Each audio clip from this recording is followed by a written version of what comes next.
President, members of the board, good morning. I wanted to just touch on a few issues. One is the issue of max reliability, and I'm sure you noticed in the monthly performance report that during the month of October, our max on-time performance took a bit of a hit. We were down to about 74.6% on time, and that had to do with a number of factors, some of which were very public at the time during the month of October. For example, a person crashing into a pole, catenary pole in Gresham, which actually bent the pole and required a great deal of time to get the wires back up into shape. You might remember the window washers rope that wrapped around the catenary that destroyed a pantograph that also took a great deal of time. We had a truck hit a train on the yellow line. On and on, we had a series of very bad incidents during that month, but I wanted to report to you that as of now, on October, we're back up to what has been our basic average, which is about, as of yesterday, 82.9% on-time performance.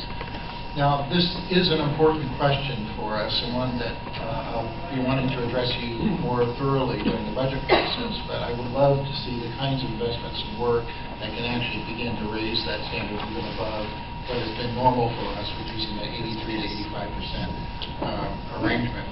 And that has to do with making sure that our vehicles are always in the top shape, our switches and signals are always in very top shape, and that while there may be little that we can do about some of those third-party accidents that I just described, what we can control, we really do need to control. And one of the things I want to review with the board, and in reviewing right now with the staff, will be the efforts we can take to really make sure that our system is as highly reliable as we possibly can. So just there will be much more on that as we enter the budget season and begin to talk about our investments. I also wanted to note that as of this Friday, we have another milestone, which is our contract with the Amalgamated Transit Union expires. You will note the same frustration that I note, which is that the existing contracts have been in place for 4 months, according to my days, 18 days.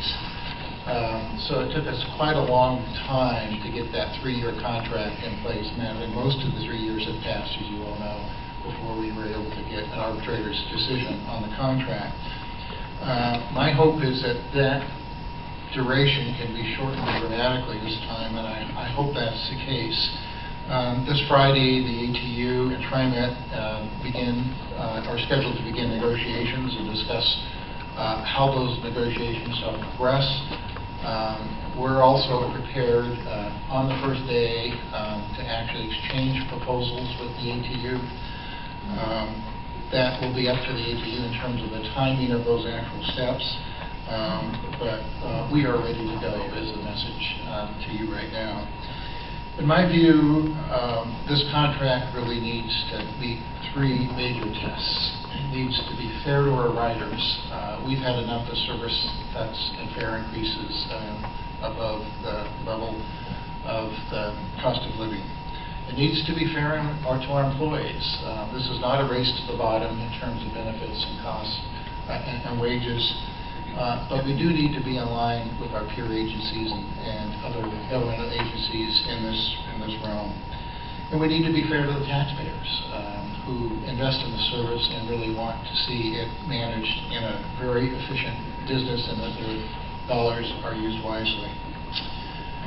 So I would also note that all of our proposals, while we're not able to make them public until we exchange them with the ATU, really follow the guidance we received from the board. And this goes back to May of 2010, when you adopted a policy that really directed us to bring, I quote, bring Trimet's health care and post-employment benefits in line with the sustainable forecast of future Trimet revenues. So that continues to be our focus direction in terms of these negotiations.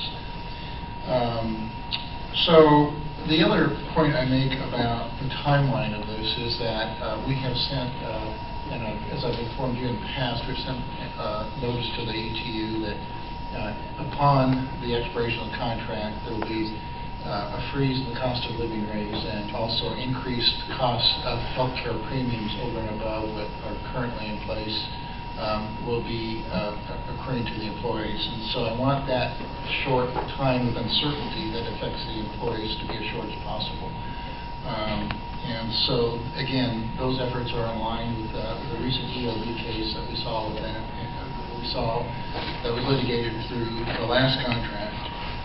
And again, the best approach for all of us, we know, is to negotiate a good outcome, and we pledge our very best faith to do that. Randy Stedman, as you know, will lead our efforts in that regard, so it's fighting. I did also want to just provide a very short update on the Portland-Milwaukee project. We gave you a full briefing 2 weeks ago, but you saw perhaps in the news media this week we began welding rail for the first time, which is a very big step for us. Because before you weld rail, you've got to create a place to put it, which means a great deal of work has already been done.